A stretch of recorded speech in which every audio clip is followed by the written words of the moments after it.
We've cut, welded, and shaped this boat into existence.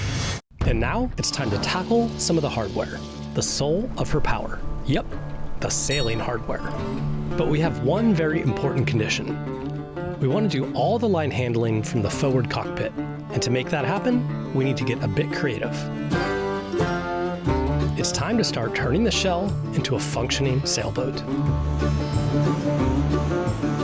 Today is pretty exciting because we're just starting to figure out how we're going to be fitting some of the sailing hardware to the deck and the roof. And one of the things that we're really trying to do on this boat is have a central area for all the sail controls to come together at, and that would be the front cockpit. I've seen a lot of boats where you have to go up to the mast to reef the sail, to pull it down. You might have to go to the back to trim a winch for like a spinnaker sheet or a general sheet or something like that. And we're trying to all get everything consolidated to the front so we can have, the rest of the boat is kind of for like leisure and pleasure, and then all the business of sailing is done right here, which I think is it's a bit cool like concept. the haircut, Kaz. Dan's decided to go full Aussie mullet, which I 100% respect. So business on the front, party on the back.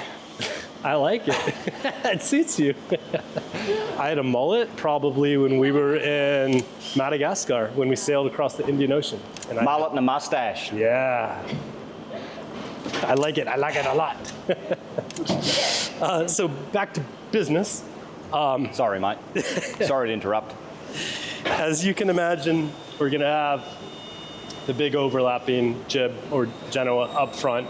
And this is one of the cars from Selden. So this doubling plate right here is meant for the jib car track. So you can imagine this line is going to go up to the clew of the sail. It's going to come back. And because we don't want to just stick a couple of winches up on the roof here to have to come up here and trim, we're going to have to work a little bit of magic to get the sheets back to the forward cockpit. So one thing we can do are these deck blocks, these turning blocks from Rutgerson. They're really nice. They support a really high load. And so the thought is that the sheet will come through the car. It'll come through this deck block here. Obviously, we need to put it back far enough so that when we have the car all the way back in the aftmost position for the sail being fully out, this is back far enough to accommodate. And then we're also going to need to worry about the height. So this will actually be a little bit higher than that by the time it's attached. And so we need to make sure that the sheet angle leading from the car into this block is the right angle so that we don't get any chafe on the lips of the block. So assuming that's all correct, this guy is positioned somewhere in here. We now have this leading forward. The sheet comes up, and then you can see that we're up on the roof here, right? The saloon deck roof. And so look what happens here. We're gonna have this sheet, and then we're gonna have the control line to move the car forward to adjust that.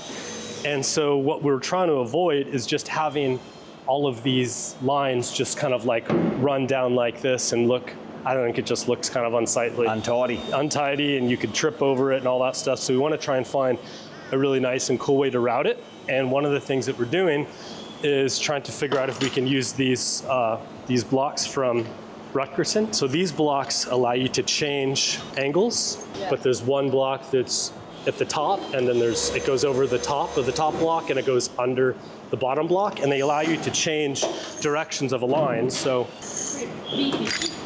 well, I decided to go, I still don't have all the sheet sizing set yet, and so this is a 16 mil sheet. It's pretty much worst case scenario. I think we'll probably get away with 14 or maybe even 12, but I figured if we can route a 16 mil sheet, then we know we should be good. So this guy would go up here, and it allows you to pull down like that. And then you'd put another one at the bottom. And so what we're really trying to do is find a cool way to mount this block in the roof so that it's unobtrusive and it sets the correct angle after leaving the block to go down. And we also thought, well, while we're doing all that, wouldn't it be cool if we could get the sheets to run inside the eyebrow here? So instead of just having them on top, to actually run cleanly, enter through the roof here, and then exit somewhere down here. And if we could do that, then I think it'll look really slick. And Dan has a few ideas. So I leave it up to the master. Start cutting holes and Just see start where we cutting end holes up. and then fill them up later? Yep. So is this kind of like an outline of where you might cut? Or? Yeah, so we've got a little gutter box which will double as the intake for the roof catchment water with a drain in the side. So we'll inset that into the roof. And then, noisy in it when you're trying to video. Story of my life. And then we'll run an RHS that's seal welded into here, down through the eyebrow, that exits at the bottom of the eyebrow, or as close to the bottom of the eyebrow as possible. RHS is like a rectangular tube. Rectangular hollow section. There you go. And then we will mount this block Recessed into that drain pit at the right angle to head down through the RHS. And there's not a All lot gone of well. clearance around this big 16 mil sheet, so we've really got to nail the height of this block to make sure that it exits at the right angle to not get any chafe on this whole run down through the bottom. So that's the trick. Yep. And we could potentially put some acetyl as a rub strip or something there if we need to. So. Or there's also the captive guides. They're basically made, I don't know if they're actually made out of acetyl, but that we're going to use them to run asymmetrical sheet forward because we have to do the same thing for that. They're like deck guides. I don't remember exactly. We might be able to mount those. There's just 2 bolts and then it keeps it centered inside of a circle. Yep. So yeah, if we could do that, and then we'll need 2 of these side by side. That one for the sheet and then the other one to accommodate for the car control line, and then nail the 2 angles headed down to another block down there, turning block, and then back to a clutch and a winch. Yep. So that's the plan. Cool. Sound like a plan? Love it. What do you guys think? Is it crazy? I think it's gonna work. I think it's gonna look awesome. I think so. Well, Sick. you know what the old saying is, we can't stand around here talking about it all day. Not gonna build a boat, standing here talking now, or telling more stories. We'll go broke standing around here like this. Just leave the jokes up to me, mate. All right. We're off and running here. Dan's up first, and the laser level is out. This part's all about precision. He's measuring and marking exactly where the holes need to be cut, both on the eyebrow and on the roof. The goal? Perfect alignment. The box section has to pass straight through and line up flush on both ends, so these cuts have to be spot on in order to center the sheets and control lines and avoid chafing. It's not a quick job. A little back and forth, double checking of angles, and fine-tuning the placement.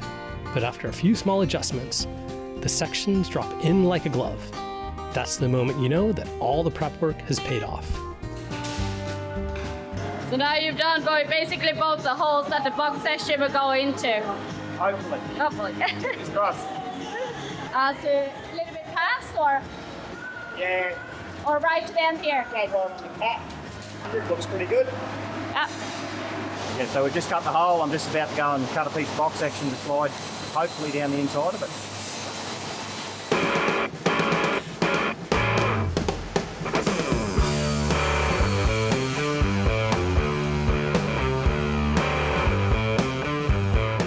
Dan crushed it, cutting in the rectangular extrusions. Clean and precise, just how we like it. Now it's just a matter of tweaking the corner of the box to get that perfect fit.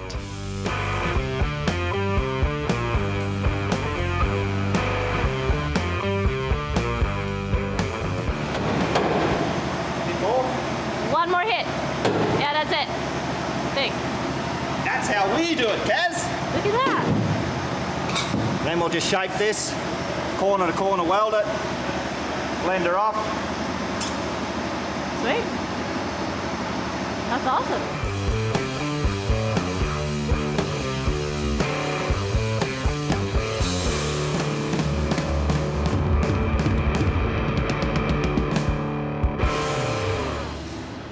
So what did you do here, Dan? We made a cake tin. We're going to bake some banana bread later. It does look like that, doesn't it? But yeah, this is our gutter or our water catchment. So just fill it up with water and make sure it's not leaking. Yep. It's a good start. Then we just leave a bit of extra material on the top, trim it back so we've got a nice clean weld, and zip her up, put her in, cut a little notch in it for that RHS. So that's next. That's next. Cool. After fitting the rectangular section, it's time to give shape to the other end. These boxes might not look like much yet, but they're gonna do a lot of work. Not only will they be a great place to mount our roof blocks, but they'll also be an integral part of our water catchment system. All right, Dan's done a pretty good job. Looks real good, actually. And so I figured before we finish welding off this little tray here, we'll just run all the lines, make sure we can get a good run from the block down at the right angle and just see how everything looks. Dan's stealing all my line, that's what's going on. Give me my sheet back, Dan. So we're just kind of trial fitting stuff. I think it's gonna work pretty well. We need to set the height. This actually needs to come down a little bit more. 25 mil, I think. But if we can get that recessed another 25 mil, we just have to do something with the bolts first. Then the angle of the sheet exiting this block should nail right down that. And then we'll have to watch out for chafe around this. I think we'll take this off. Yeah, we can take those guides off. I think it'll work. I've got it fit, pretty well rounded off anyway. Stick your bean in there, mate, you'll be right. I don't know about that. So we're just gonna put a drain in now. Yeah, and this will also serve as the water catchment. So this is kind of the low point of the roof, so the water will flow down into here, and then we'll have, like we decided, a 1/2-inch BSP thread. We can go to a hose that'll run down into like where all the plumbing components are gonna be for the fresh water and stuff.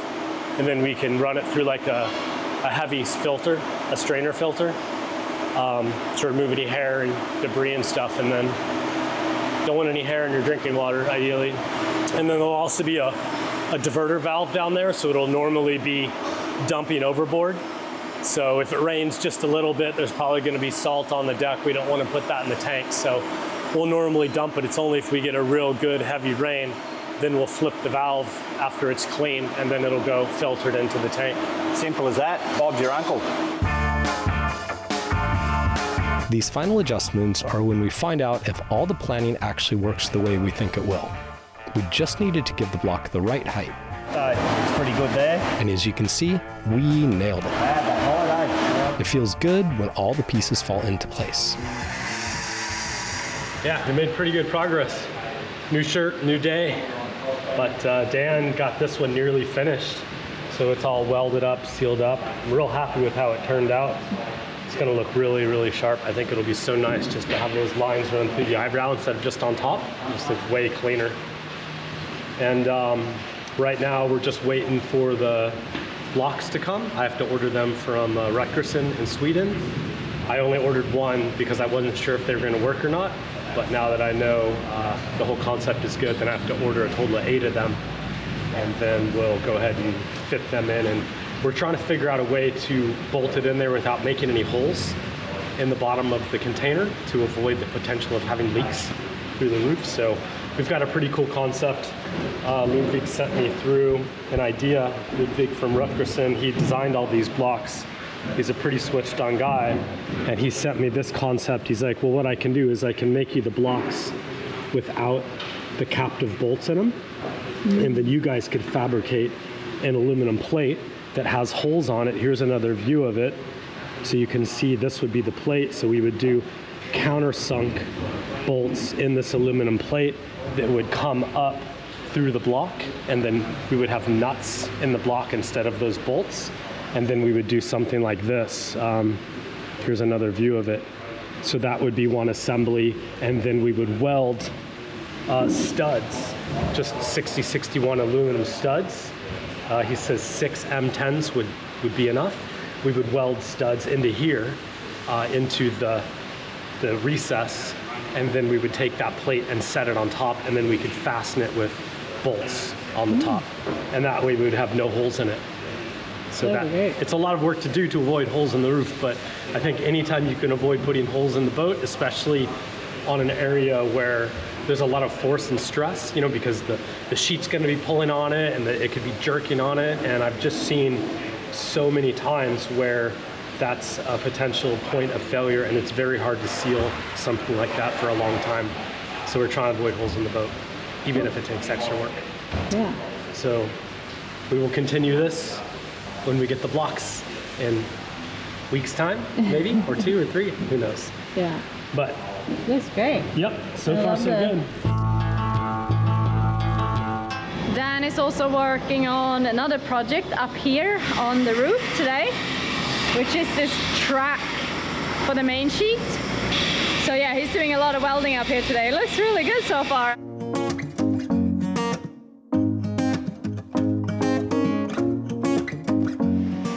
So what are you welding there? So we're just putting another doubler plate on to get a bit more thickness so that we don't have to drill right through the roof. So we need, for an M10 bolt, we need a certain amount of thread, and we don't have enough material thickness to get the amount of threads we need. So we're putting another doubler plate on. To be able to put like the sailing hardware on? Yeah, so we don't have to drill holes through the actual roof, so the roof remains fully sealed. Yeah. So as soon as we start drilling holes through the roof down the track, that's where we're going to get water leakage. So it's going to be similar to this one? Yeah, so Okay. this one, there's one that we've just tacked and drilled and tapped. So it's like the first stage? Then. Yeah. Okay. So it just gives us some more material, and we go through and weld that out.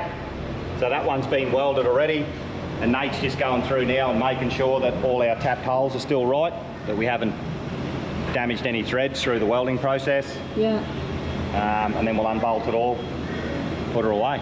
Cool. And then when the time comes, it should be just bolted on and away you go. Sweet. Yeah, there's quite a lot of welding on this one, huh? Yeah. Looks great though. Hasn't been cleaned up yet, Kaz. Sorry, it looks great already.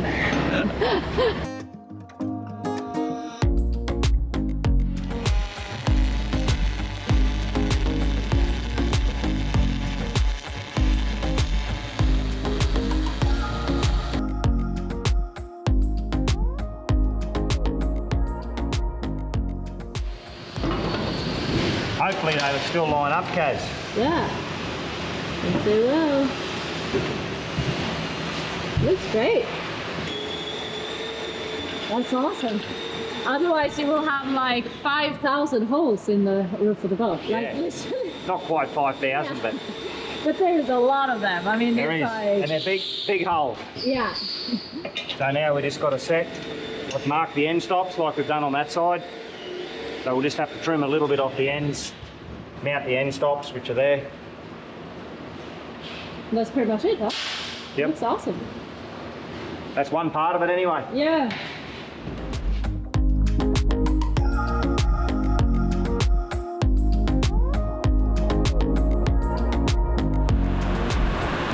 So you're just marking the holes and then drilling? Yeah, so we set this on here, set the rail on there. We've lined this part up with the centre line. Got the 10mm drill bit here. Yeah. We've marked it. Then we've had to cut down a 5mm and 8.5mm drill bit, just so we don't go all the way through the roof. Yeah. Because otherwise it could leak. More possibility of it leaking. So when do you tap it? Like after this? Oh no, it's already tapped. Yeah, it's already tapped. Ah. What is the tapping tool? That looks like- That's just here. Ah. You do that by hand then? Yeah. And that's the one that is really important, that is straight or not really? Well, you got to make sure that the hole is straight for the tap to go in there straight, but you also have to make sure the tap's straight as well, if you know what I mean. Yeah. We actually have to use 2 taps. This one here to see how it's like beveled, Yeah. not just straight. Yeah. We've got to use that one to start it. And then this is called a bottoming tap. It's straight the whole way pretty much. Yeah. And you Okay. can get right to the bottom of the hole so you can have all the threads that you can possibly do. Cool. Yeah. That's awesome. Thank you.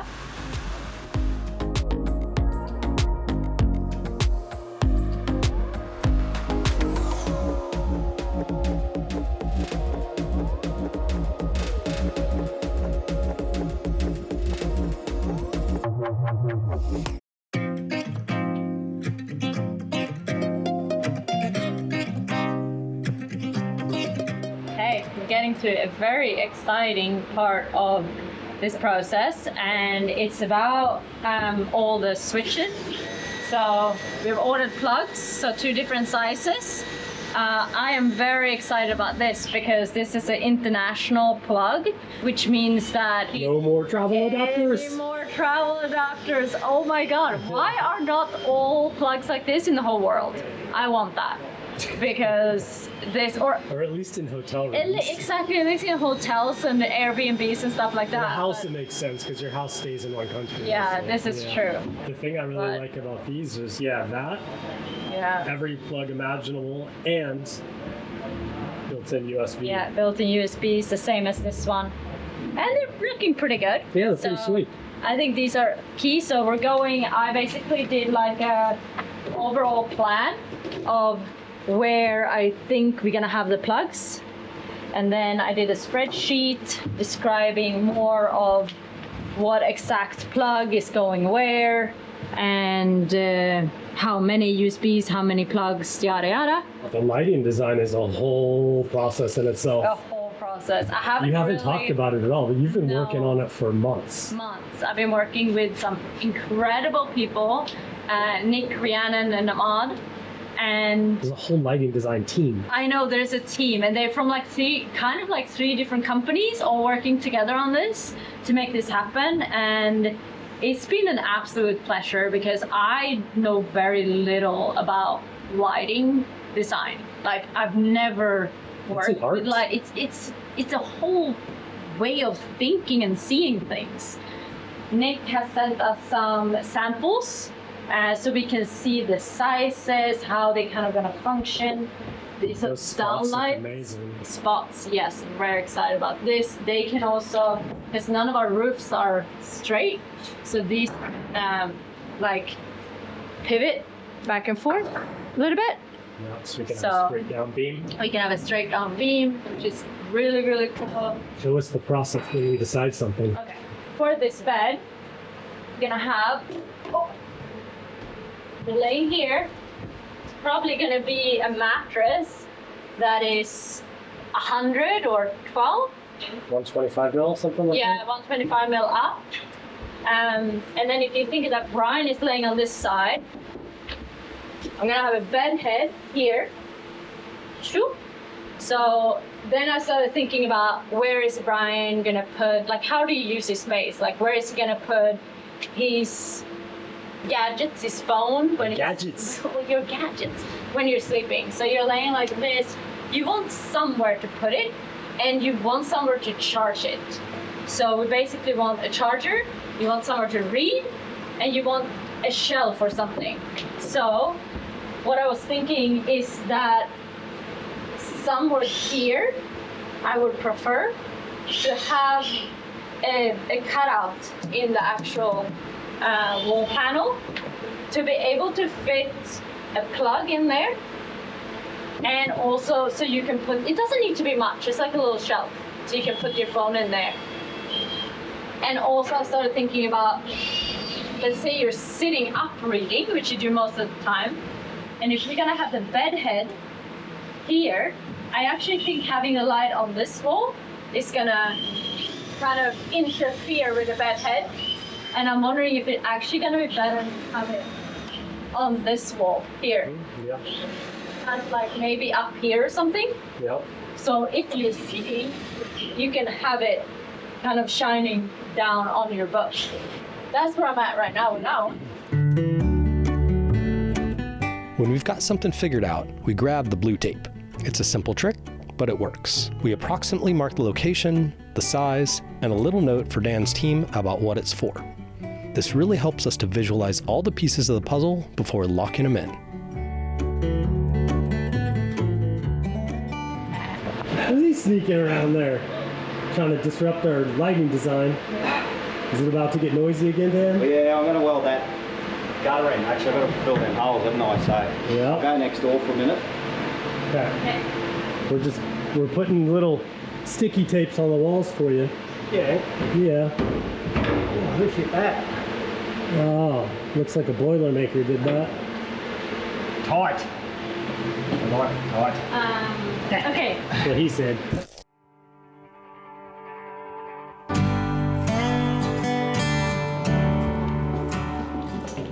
Sierra wants to see her bedroom. Where's the shower gone? You have to take it off for a little bit.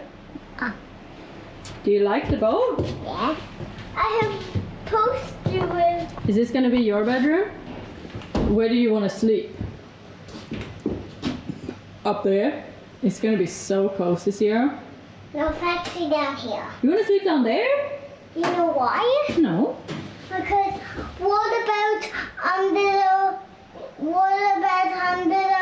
wake up in the morning and just bonked my head like bonk? I think you will get used to it. This is the guest room. Do you like the guest room? No, this is Momo's room. Oh, sorry, Mormo's room. Yeah. Do you want anything else in your room? When you look into that room, what do you imagine? I'm imagining it was stars hanging from a roof. Stars hanging from the roof? That's pretty cool. We could probably organize that. Thanks, Mom. That means what? I'm so excited to see my bedroom again. It's hanging from the roof. You might be wondering what we're doing back at the boatyard on a non-work day. I mean, shouldn't we be sleeping or finally doing the laundry? Well, turns out we've got a very good reason to be here. One of those can't wait kind of things. Today's all about meeting the legends who help make this project possible, our amazing patrons. So it's time to put down the tools and hang out with the people who've been supporting us through the chaos, the sparks, and the sailing dreams. Super exciting day today. It's pretty hot, but we're gonna have all our patrons come and see the boat. So we haven't had one in a little bit, but we love to have this little meetup soon. Pretty much everybody's gonna start arriving, and we're gonna spend the afternoon just showing people the boat and just chatting. And yeah,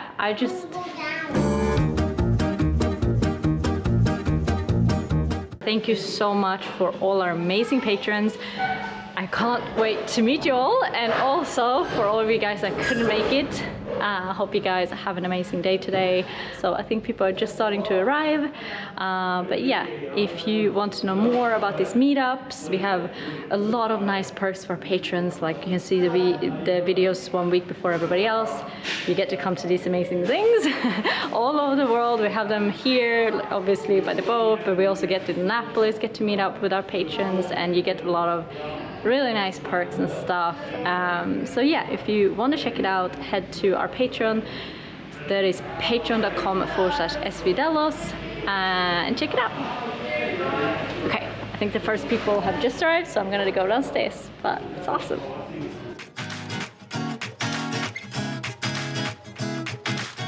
Hi Lucy, what are you doing? Just falling off and Eating a lollipop? That's nice.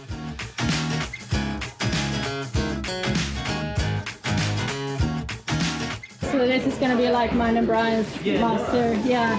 I was just saying then, like, the amount of beads you guys have laid, Welding. it'd be interesting to find out how long it's been welded. Yeah, That's it's pretty great. crazy.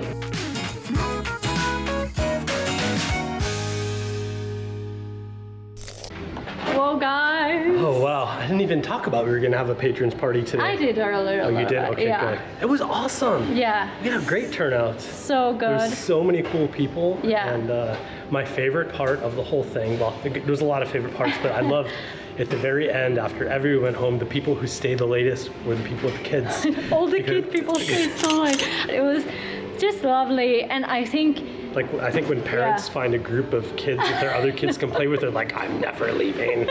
Parents can probably identify with that. cling on to it. Just please keep them occupied. I also loved how it was actually really cool that the boat is like safe enough that people could actually walk upstairs. And we had so many people just like checking out the was interior, heaps of people up and there. yeah, it was great. Yeah, It was so it was many a lot good of fun. conversations. So thank you everybody who made it here. Thank you for coming. Yeah, and if you want to do this stuff, and Yeah. we will probably do. We always announce these on Patreon. Yeah. Patreon.com/svdelos. Yep. We put up our little parties and stuff, and we're gonna, I leave on Wednesday. I leave Wednesday. very soon. And then I then leave. come but back. When we come back, it will be But really when we good. come back, we should do another one. So much fun. Yeah. Yeah. Anyway, thank you to everybody who came. Yeah. We love you, and it was amazing, and thank you for the gifts. And now we go home and rest. Yes. Okay. See you. Bye. To the flickering light. Oh God. Let's do it. Oh, I did it Still the wrong wrong again. way. Upside down this We're journey. off to a great start this morning. Yeah, a bit of moonlight in the bitches. Yeah. A lot of them starting that tram frame too. Oh, the trampoline? Yeah, try and knock over some of these bigger welding jobs. Yeah. Get them out of the way while I'm in the mood. Yeah.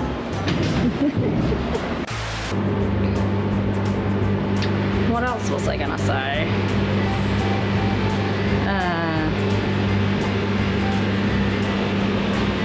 But yeah, now it's time to head back home.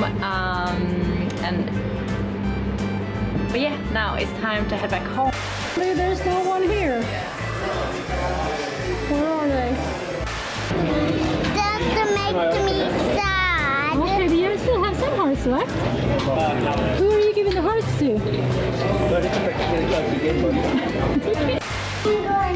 Sierra wants to see. Oh, some stuff on the lens here. Why didn't go there?